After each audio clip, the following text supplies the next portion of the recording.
மாண்புமிகு உறுப்பினர் செல்லூர் ராஜி, அமைச்சர் உங்களுக்கு ரெக்கமெண்டேஷன், நகராட்சித்துறை அமைச்சர்.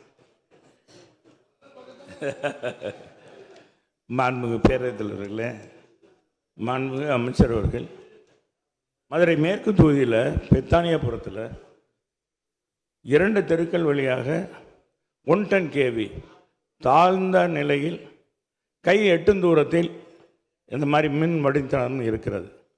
அதை மாற்றி அமைக்க வேண்டிய உங்கள் தொகுதியின் முதலமைச்சர்களும் கொடுத்துருந்தேன். இப்போ அது எல்லாமே போட்டு எஸ்டிமேட்லாம் போட்டு 3.4 கோடி அளவுக்கு செஞ்சுருக்காங்க. அது எப்பொழுது நிறைவேற்றப்படும்? 2 ஆண்டுகளாக அதே சொல்லிகிட்டு இருக்காங்க. மாண்புமிகு அமைச்சர் அவர்கள் தலையிட்டு அது முடித்து கொடுப்பாரா என்று மாண்புமிகு பேர் தலைவர் வாயிலாக கேட்டுக்கொள்கிறேன். நிறைய உயிரிழப்பு ஏற்படுகிறது என்பதை தெரிவிக்கிறார். நீங்கள் கேட்டு யாரும் மறக்க முடியாங்க. மாண்புமிகு அமைச்சர் அவர்கள்.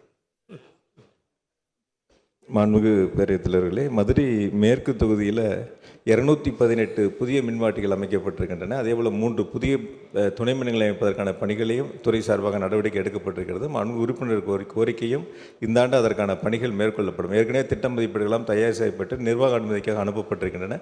விரைவில் அதற்கான பணிகளை துறையின் ரீதியாக மேற்கொள்ளப்படும் என்பதை மாண்புமிகு பேரவைத் தலைவர் மாண்புமிகு உறுப்பினர்களுக்கு தெரிவித்துக் கொள்கிறேன்.